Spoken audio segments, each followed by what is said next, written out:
Jangan sampai ada kesan gini teman-teman. Kita dulu mungkin pernah mengalami masa-masa yang kelam gitu ya. Atau kalau bahasa ustadz mah atau bahasa fikih jahiliyah. Pernah mengalami masa-masa jahiliyah, banyak dosa, jauh dari Allah, ninggalin sholat kayak gitu-gitu.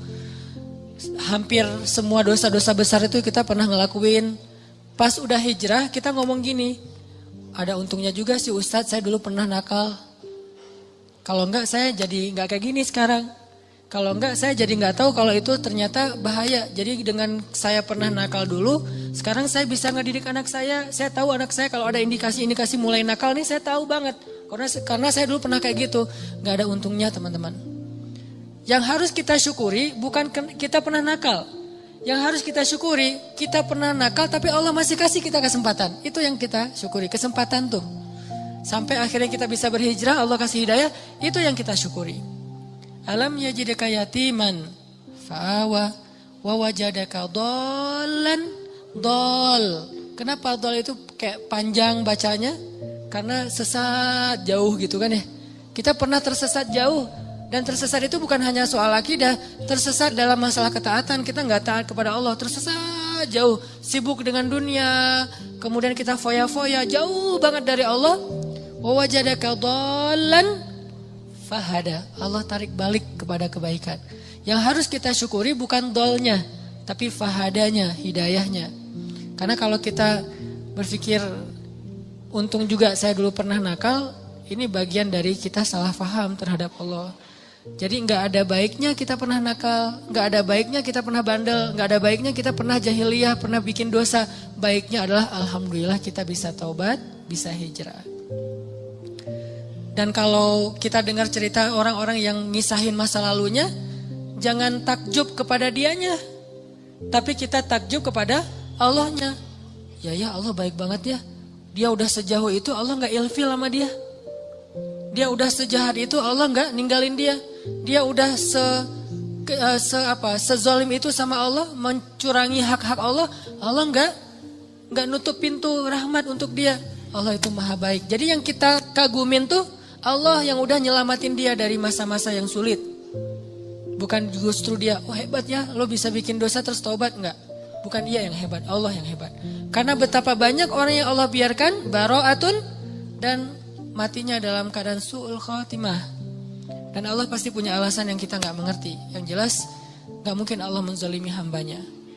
Jadi teman-teman, ada orang ketika dikasih nikmat, ketika dikasih kemudahan, ketika dikasih kelapangan rezeki, kadang-kadang dia jadi merasa bahwa oh berarti tidak ada yang perlu diperbaiki dari kehidupan saya. Tidak ada yang perlu diperbaiki dari amal-amal saya. Nggak ada yang perlu diperbaiki dari ibadah saya. Karena nggak ada masalah dalam hidup saya. Seolah-olah dia baru mau memperbaiki diri kalau ada masalah. Bukankah jauh dari Allah itu masalah paling besar? Musibah paling besar dalam hidup kita itu kalau kita jauh dari Allah. Harusnya kita telat salat subuh juga, itu udah sedih tuh. Bukan hari ini telat salat subuh atau nggak salat subuh sampai dijamak dengan duha. Tapi hari ini nggak ada masalah. Nggak ada kerugian, nggak ada musibah, nggak ada kecelakaan, nggak ada masalah dengan pasangan. Oh jadi aman nih hari ini nggak ada masalah apa-apa. Bukankah masalah terbesar itu masalah terbesar kita itu bukan didiemin sama pasangan. Walaupun buat saya itu berat banget. Istri itu kalau udah diem buat saya itu musibah dunia nih. Diajak ngapa-ngapain sama teman, enggak dah kalau istri saya masih diem. Jadi saya bujuk-bujuk, cium tangan apa, nggak usah dibahas. Pokoknya gimana biar dia mau senyum dong, senyum, paksa-paksain senyum, akhirnya dia senyum, alhamdulillah. Tapi sebelum saya maksain dia senyum atau bujuk-bujuk kayak gitu, saya ngelobi langit dulu. Langsung wudu, sholat hajat. Ya Allah, engkau yang menggenggam hati istri saya. Balikin dong hati dia ke saya. Pas selesai assalamualaikum, pas ke kiri udah ada dia sebelah. Drama banget sih. Nggak penting banget cerita kayak gitu. Yang jelas teman-teman, masalah terbesar kita bukan dicuekin oleh orang yang kita sayangin. Masalah terbesar kita bukan ada musibah atau kecelakaan di jalan. Masalah terbesar kita bukan nggak dapat proyek, tender kita nggak gol gitu. Masalah terbesar kita bukan sakit. Masalah terbesar kita dalam hidup kita itu adalah ketika kita jauh dari Allah SWT. Bisa jauhnya hari ini target tilawah gak dapat, bisa jauhnya sholat gak khusyuk, bisa jauhnya sholat kelewat, bisa jauhnya apalagi akhlak gak benar, kok jadi hari ini saya kepancing emosi. Bisa jauhnya ada orang butuh pertolongan, ditolong oleh orang lain duluan, bukan kita. Padahal kita butuh nolong dia. Jadi bukan dia yang butuh kita, tapi kita butuh nolong dia supaya Allah nolong kita. Tapi hari ini gak ada yang datang ke rumah kita. Kan sedih tuh harusnya ya. Biasanya setiap hari ada aja yang minta tolong ke saya. Tapi hari ini kok gak ada ya. Itu harusnya jadi masalah besar buat kita. Itu aja udah bisa bikin kita gak kegeeran. Dan nikmat terbesar dalam hidup kita bukan dikasih rezeki, walaupun itu kebaikan. Nikmat terbesar dalam hidup kita bukan dikasih pasangan, walaupun itu ya penting banget. Saya gak berani ngomong gak penting, bahaya nanti. Allah cabut lagi kan jadi jomblo, saya kan kasihan. Gak bisa ngebully orang.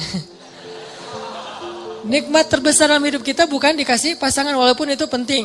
Nikmat terbesar dalam hidup kita itu bukan kaya raya walaupun tuh pengen sih. Ada yang pengen miskin? Nabi Muhammad yang pengen miskin. Walaupun kita tahu itu baik tapi kita gak berani. Kalau berani coba aja doa. Ya Allah please dong miskinkan saya. Gak ada yang berani kan ya? Yang ada Allahumma rzuqni rizqan halalan thayyiban rizqan wasi'an, yang banyak, yang luas, yang halal.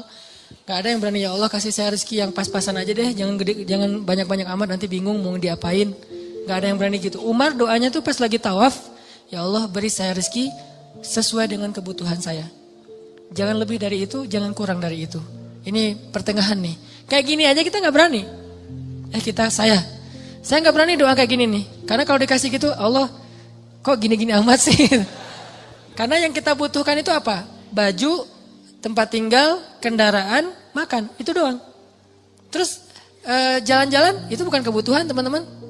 Jadi kalau misalnya kita berdoa kayak Umar, kita udah gak bisa traveling, having trip, jalan-jalan, have fun kayak gitu. Kayaknya udah gak bisa. Makanya saya gak mau doa kayak Umar. Ya Allah kasih saya rezeki yang banyak, tapi jangan sampai saya jadi kufur kepada Engkau gitu. Doa yang paling aman lah ya. Kalau Nabi Muhammad lebih ekstrim daripada Umar, doanya lebih keren lagi tuh. Ya Allah, hidupkan saya sebagai orang miskin, matikan saya sebagai orang miskin, bangkitkan saya bersama orang miskin. Ini kayaknya satu-satunya doa nyunnah yang kita gak berani baca. Karena kalau sampai kita baca itu dan dikabulkan, bahaya ya. Dan kita yakin Allah Maha mengabulkan doa. Buktinya apa? Kita gak berani doa itu. Seandainya kita ragu Allah mengabulkan doa, ya udah coba aja baca doa itu. Kan kita bilang Allah gak akan kabulkanlah doa saya. Ya udah sok coba baca. Ya Allah hidupkan saya sebagai orang miskin. Berani gak? Kalau kita gak berani berarti secara alam bawah sadar kita masih mengakui Allah Maha mengabulkan doa. Buktinya gak berani minta miskin. Balik lagi. Nikmat terbesar yang Allah kasih kepada kita adalah nikmat kedekatan kita dengan Allah Subhanahu Wa Taala. Dan setelah itu Allah limpahkan nikmat-nikmat lain yang lebih banyak. Tapi yang paling utama adalah kedekatan kita dengan Allah. Makanya kalau Allah kasih kita nikmat dunia seisinya, tapi dicabut nikmat kedekatan dengan Allah, maka jangan kegeeran. Jangan-jangan itu bukan nikmat, tapi istidraj. Kalau kita ngerasa bahwa hidup kita kayaknya lebih nyaman daripada teman kita yang ahli ibadah, jangan kegeeran. Jangan-jangan kita sedang diberikan nikmat biasa, sedangkan dia diberikan nikmat yang luar biasa. Apa nikmat luar biasa? Kenapa dia miskin terus?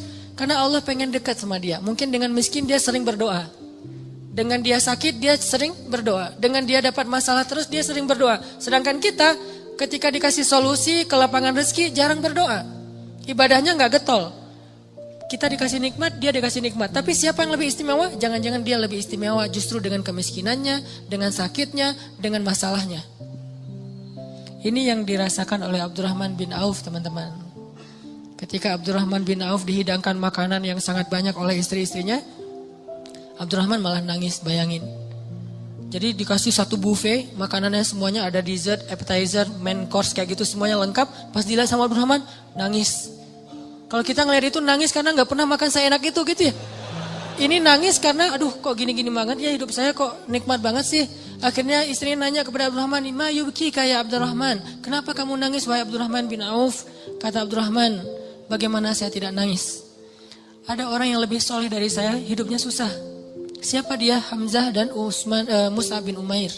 Sampai keduanya ketika meninggal dalam perang Uhud, saking miskinnya gak punya kain kafan. Satu-satunya kain kafan mereka selimut kecil yang kalau ditutup kepala kelihatan kaki. Ditutup kaki kelihatan kepala. Saking miskinnya gak punya apa-apa untuk dikafanin. Sedangkan saya yang amalnya sedikit, Allah limpahkan nikmat yang sangat banyak. Saya jadi curiga, kata Abdurrahman bin Auf. Curiga apa? Jangan-jangan mereka yang lebih soleh, kesolehan mereka itu dibalas oleh Allah nanti di akhirat. Makanya diirit di dunia. Sedangkan saya gak soleh-soleh amat, ketidaksolehan saya itu dibalas di dunia. Terus dapat apa nanti saya di akhirat? Nangislah Abdurrahman bin Auf, gak jadi makan. Ini artinya orang kaya tapi gak GR. Kalau yang barusan kita baca di surah Al-Kahfi, orang kaya GR. Allah sayang banget ya sama saya. Nanti kalau saya meninggal pasti dikasih yang lebih banyak lagi. Ini teman-teman. Ternyata ukurannya biar kita gak GR itu adalah siapa yang paling dekat kepada Allah. Kalau ada orang kaya dengan kekayaannya rajin sedekah, kita harus acungkan jempol. Oh berarti dia dengan kekayaan itu makin soleh. Kalau kita dengan kekayaan rajin sedekah, rajin bantu orang lain, mudah-mudahan kita husnuzon di sini. Tapi kalau dengan kekayaan kita jadi lalai, jangan kegeeran. Di sini bukan bab husnuzon, tapi bab introspeksi diri. Jangan-jangan kita kena istijraj level 1 walaupun belum level 7.